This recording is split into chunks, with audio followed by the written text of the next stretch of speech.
Assalamualaikum warahmatullahi wabarakatuh.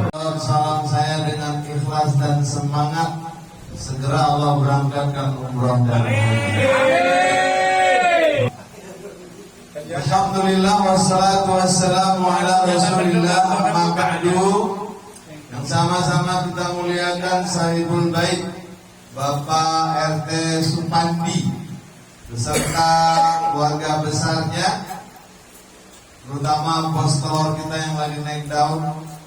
Kalau telurnya datang berpeti-peti datang, masya Allah. Bolak-balik itu tukang angkat telurnya. Ya, pakai gerobak, pakai peti kemas lagi nganterin, luar biasa itu. Mudah-mudahan dia juga sukses dan dia segera juga bisa umroh bersama istri yang dia cintai. Para guru-guru kita yang insya Allah dirahmati dan dimuliakan oleh Allah, Bapak Ustaz Haji Bakri, Bapak Ustaz Haji Udin Bahrudin, Pak Ustaz Haji Sukri Martau, Ustaz Adi Wijaya, serta Ustaz-Ustaz yang lainnya, dan juga tidak kalah mulianya Ketua Pengajian kita Bapak Haji Rais Cahyadi. Mudah-mudahan senantiasa diberikan kesehatan dan kemurahan rezeki oleh Allah Subhanahu wa taala. Amin. Malam ini kita akan mencoba membahas tema persaudaraan karena Allah. Kita telah dipertemukan oleh Allah, telah dipersaudarakan oleh Allah, telah disatukan oleh Allah melalui media Majelis Taklim Al-Barkah malam Jumat. Ini hanya akan bisa terjadi karena masih ada kekuatan mahabbah Allah, kekuatan cinta kita kepada Allah. Dan Allah memerintahkan kita untuk saling bersaudara, untuk saling bersahabat semata-mata hanya karena Allah Subhanahu wa taala. Makan silakan makan, minum silakan minum, merokok silakan merokok, mulutnya jangan berisik. Kata Ustaznya Awin, kalau berisik mewarisi umur pendek. Mudah-mudahan gak terjadi sama kita. Seorang penulis gizi spiritual, Bapak Dr. Nasrul Syarif mengatakan, persaudaraan yang diikat karena Allah adalah persenyawaan ruh dengan ruh, pertemuan hati dengan hati, dan sebuah ikatan keimanan yang berlandaskan ketakwaan kepada Allah Subhanahu wa taala. Ikatan ini jauh lebih kuat daripada ikatan kekerabatan. Ikatan ini jauh lebih kuat daripada ikatan nasabiah. Bagaimana mungkin kita yang berasal dari Madura, berasal dari Padang, berasal dari Banten, berasal dari Aceh yang paling jauh, dari Aceh, ada yang dari Medan, Allah pertemukan di kampung orang-orang Betawi yang saling menghormati dan saling menghargai kaum pendatang. Kita ini kaum urban nih, baik. Kaum urban itu diterima oleh masyarakat di sini dengan kekuatan iman, dengan kekuatan takwa. Andai kata masyarakat Pamulang Barat, mereka masih memperlakukan kita sebagai tamu, sepertinya kita hanya 3 hari boleh tinggal di portal. selebihnya pulang kampung. Tapi tidak, oleh masyarakat RW 1, RW 2, ustadznya dikasih tanah, ustadznya dibangunin rumah. Lalu satu yang belum ya? Kita doain dah, mudah-mudahan ya. Kasian banget bang, kasian banget bang. Apaan lagi ustadz kita belum punya tanah, belum punya rumah. Kayaknya ikatan persaudaraan kita karena Allah itu harus dimunculkan. Mulai besok seorang satu sak semen kuatnya nih. Tanahnya belum ada. Ayo, kuat tuh, Bang Bayung siap. Tinggal tanahnya belum ada, Bang Bayung. Gimana kita mau bangun ya? Kalau tanahnya udah ada Ustaz, tenang. Kita akan gotong royong. Bang berapa sah Bang Wan? Abang Wan 1,5. Pak Ustaz berarti berapa sah? 5 sah. Jadi barang tuh. Hah? Tanah belum ada, semen udah berlimpah ruah. Abang Soglen bisa jual itu nanti. Ada tanahnya jual ya. kombi. Ada belakang ini. Awik, semua banda minyak-minyaknya akan segera dicairkan untuk bisa membangun dan mewujudkan impian rumah Ustaz Sukri Marpaung. Kekuatan cinta karena Allah itu dia akan bertahan selama-lamanya dari dunia sampai ke akhirat, sampai ke surga. Bahkan nanti kata Allah ingin mempertemukan mereka. Allah ingin menyatukan mereka kembali seperti mereka reuni malam Jumat, Majlis Taklim Al-Barkah. Mereka saling berkunjung dari rumah yang satu ke rumah yang lain. Itu mereka lakukan karena Allah, maka mereka masih bisa bertahan sampai malam ini. Walaupun yang tinggal hanya 30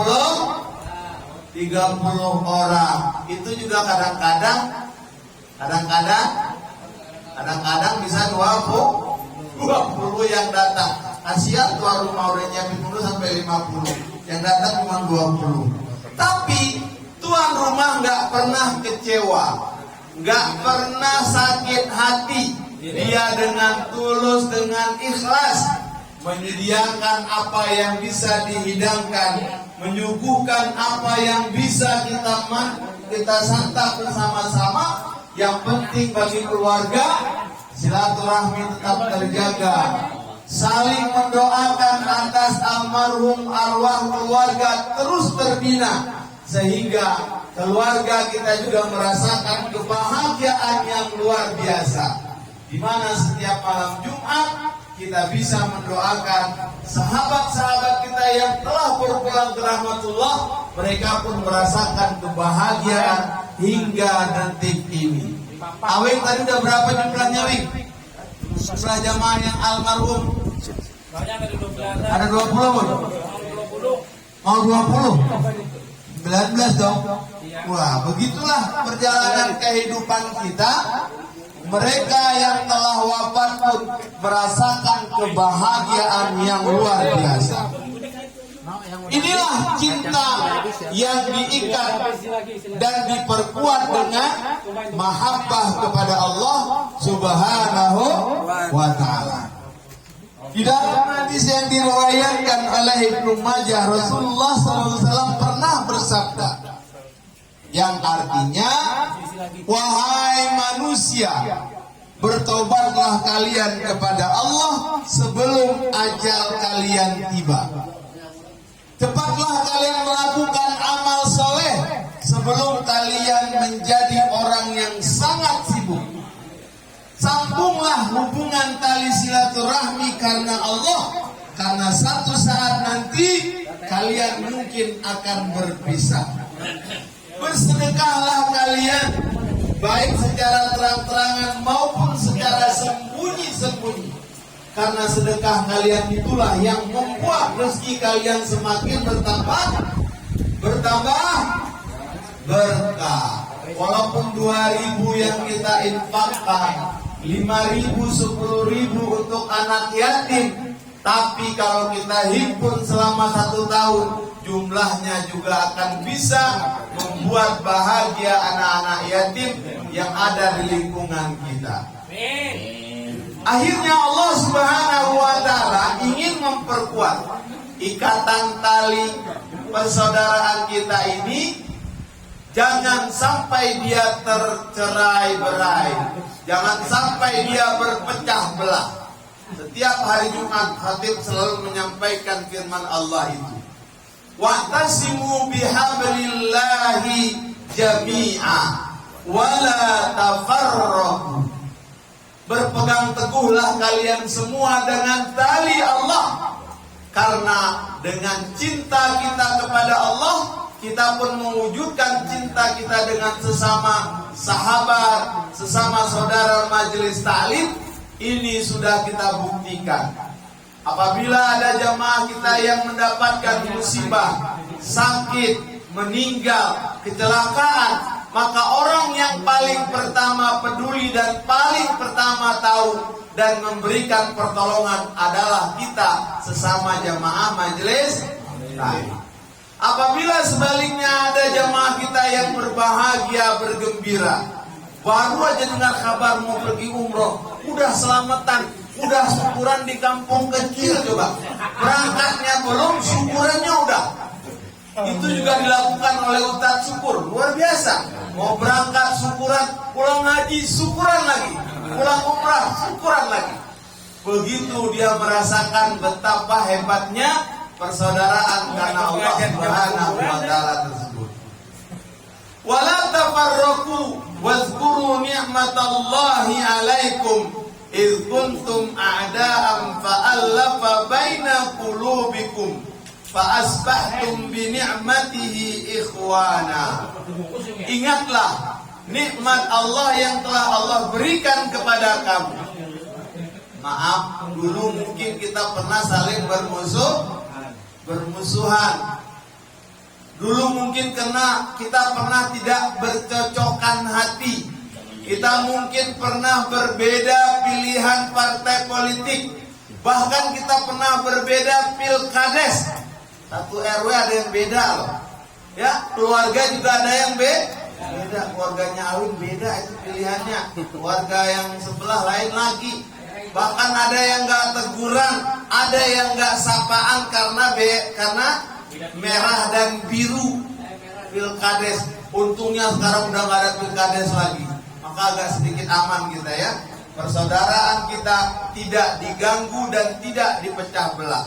Malah fa'alafa baina qulubikum. Allah melunakkan hati-hati kita.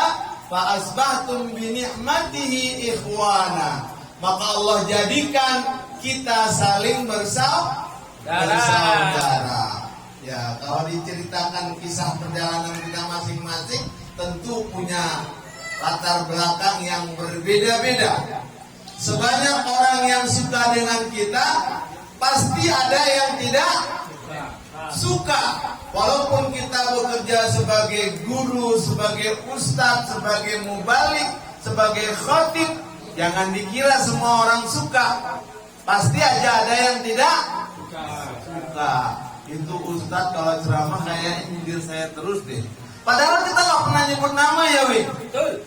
Tapi dia merasa kita sepertinya menyindir dia. Kadang-kadang dia marah. Apa dimatiinnya lah listrik, apa dimatiinnya lah mie, atau dibuat gangguan apa aja akan dilakukan oleh dia. Tapi karena kita ini berpegang teguh dengan tali Allah, kita istiqomah aja. Kita lalui, kita nikmati aja prosesnya itu semua.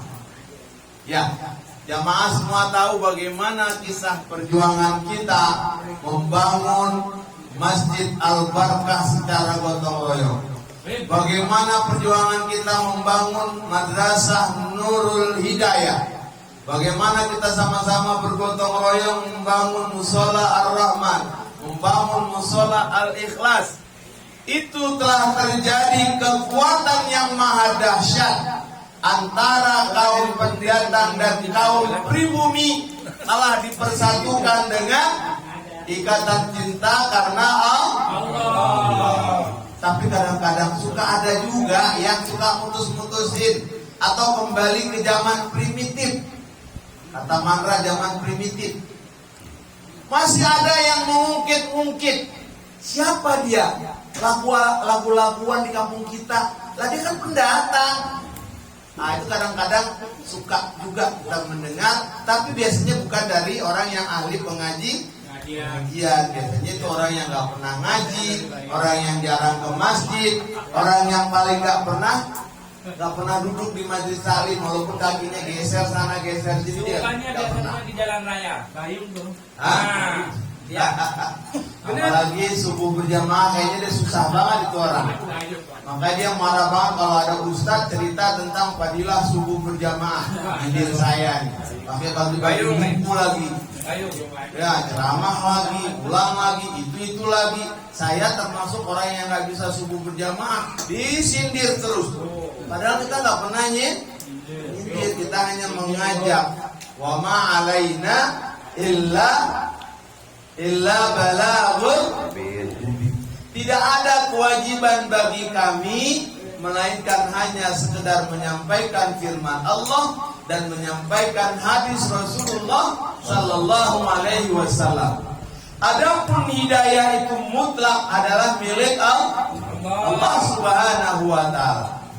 Saya banyak mengalami dan menyaksikan orang yang tadinya paling benci banget dengan masjid, paling gak suka banget lewat ke masjid, menjelang dia pensiun, ternyata dia adalah orang yang paling rajin datang ke masjid.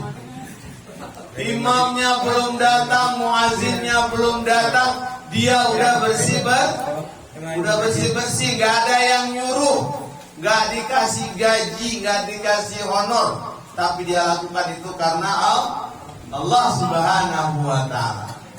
Nanti Allah dalam hadis kursi itu di yaumul mahsyar mengatakan, ainal mutahabbuna alayya, mana orang-orang yang saling bercinta, saling bersaudara karenaku, aku rindu kepada mereka, aku ingin mengumpulkan mereka kembali di dunia dan juga di surganya Allah Subhanahu.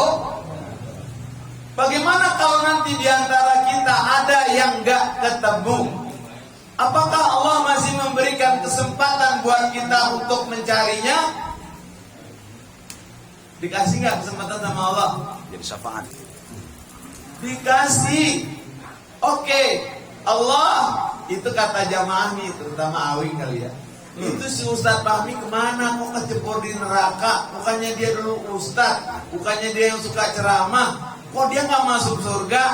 Nah, Awing tuh protes sama Allah, ya Allah, aku bisa ke majelis taklim karena dia, aku bisa mimpin yasin karena dia, aku bisa bermasyarakat karena dia. Kok aku masuk surga, dia masuk neraka, ya Allah? Tolong deh ya Allah, kasih dia keringanan, angkat dia ya Allah. Lagi, wah tidak benar Bang Bayung ya. Baru umroh sekali, mana umroh 3 kali ya. Sombong amat. Kuburin lagi katanya. Udah diangkat dari neraka, kuburin lagi. Insya Allah kita semua saling mendoakan di dunia, dan sampai ke surga pun kita saling mendoakan. Insya Allah. Ya Allah, sahabat kami Bang Romli kemarin dirawat di rumah sakit dengan ajudannya Bang Wawan, bergonta-ganti orang datang mendoakan dia kembali sehat ya Allah. Itu walaupun ada yang nggak pernah lihat sama sekali, tapi doanya nggak putus-putus. Nah, apalagi dibaca yasin gitu tiap malam Jumat biar sehat, biar sembuh. Kemudian orang tua kita Bapak Haji Bonit, Masya Allah, semangatnya sampai sekarang nggak berkurang sedikit pun juga. Beliau akan tetap mengaji dan datang mengaji, kecuali hanya maut yang akan memisahkan dirinya dengan majelis taklim ini. Kita doakan kong kita sehat terus, panjang umur kong. Biar Awi nggak kemana-mana larinya, biar dia istiqomah di jalan Allah Subhanahu wa ta'ala. Saya bersama guru-guru yang ada di majelis taklim ini merasa sudah bukan seperti orang lain, sudah seperti keluarga sendiri. kita saling tolong menolong, kita saling bantu membantu satu dengan yang lainnya, tanpa diminta, tanpa di WA, tanpa disuruh, itu akan segera menawarkan pertolongan dan bantuan. Pak Ari Azhari kelihatan nggak ya? Kelihatan. Hah? Kelihatan. Itu kalau dia nggak datang, repot urusan roti buaya saya bisa nggak sampai hari Minggu. Tolong Arif kalau nggak datang dijemput ya Arif. Tahu kan rumahnya Arif? Bang Aceh, tolong Bang Aceh dideketin Pak Ari Azhari, jangan sampai lepas, jangan sampai lolos dia. Terima kasih Pak Ari, Pak Haji Jamadi dan teman-teman semuanya yang senantiasa juga ikut bersama dengan kita. Jamaah yang dimuliakan oleh Allah, terakhir pesan saya, mari kita jaga, mari kita rawat majelis taklim kita ini. Gak ada orang yang bisa bertahan di sini kecuali karena ikatan karena Allah. Maaf kalau hitung-hitungan uang arisan dengan konsumsi yang kita sediakan itu masya Allah tekor bandar. Benar nggak Pak Jijam? Tawa Pak Jijam. Saya benar nilai kalah. Saya paling senang kalau ngaji di rumah saya. Sampai ada yang kangen, di rumah Ustaz jangan-jangan ada sate lagi ya. Kemarin Reno ngomong gitu, kok tumben gak ada sate ya gitu. Itu kangenin. Nah insya Allah nanti di putaran yang akan datang sate. Sate lagi. Saya nggak hitung-hitungan. Bahkan kadang-kadang istri saya bilang, ya emang dapat uang arisannya berapa? Jangan ditanya. Nggak cukup buat beli sate, buat beli kue, buat beli minum nggak cukup. Ayah rela, ayah ikhlas.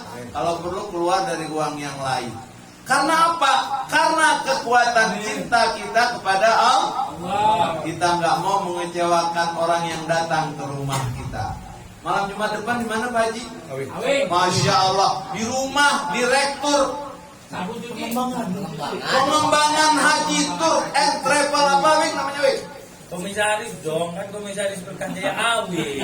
Oh komisaris, bukan lagi tadi direktur pengadaan tour and travel. Temannya direktur utama soalnya, ini komisaris bro. Dia kalau udah ngomong sekali produksi 30 juta cair, saya mah percaya. Tapi pembuktiannya kadang-kadang gak jelas. Uang kemana tuh barang? Uang 30 jutanya kemana? Bang Pardiansa diceritain, Bang Pardi ini saksinya. Sekali ngirim barang 30 juta putar. Kemana 30 jutanya? Awal gelap. Apa diputar lagi, apa dititip kemana? Kita berbaik sangka aja. Mudah-mudahan dia akan segera membawa umroh ibu kandungnya, ibu mertuanya dan istri tercintanya. Amin. Ya Robbal. Orang Pamulang ini gak usah banyak ngomong Cak. Bukti yang penting Cak. Lihat Mas Sobleng diam-diam berangkat. Lihat dia Bang Pardiansa diam-diam berangkat. Totalnya berangkat. Totalnya mengundang makan ke kampung kecil. Itu baru umroh. Nanti kalau aja ke kampung besar insya Allah. Kawin kebun kosong. Teman saya ini setia kawan, Aceh Mas, udah nggak sabar juga tuh, mau pergi umroh tempat-tempat tuh. Enggak, kalau saya cuma aja kasih sapu cuci piring biar bukan mandi.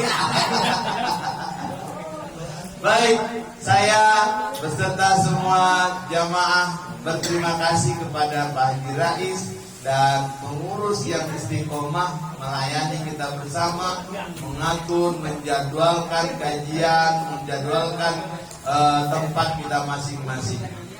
Selama ini saya belum pernah mendengar ada yang keberatan, ada yang menolak, bahkan malu kalau menolak. Awi kalau menolak malah bukan depan di rumahnya, udah Wi, berakhir cerita Wi, putus kontrak dengan majelis taklim.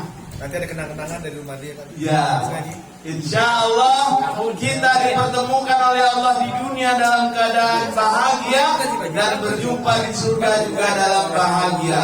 Kenapa? Karena Allah telah menyatu dengan mahabbah kita.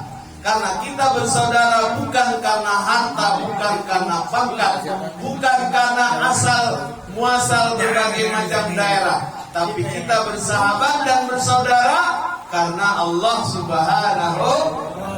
Demikianlah yang bisa kami sampaikan, kurang lebihnya mohon maaf.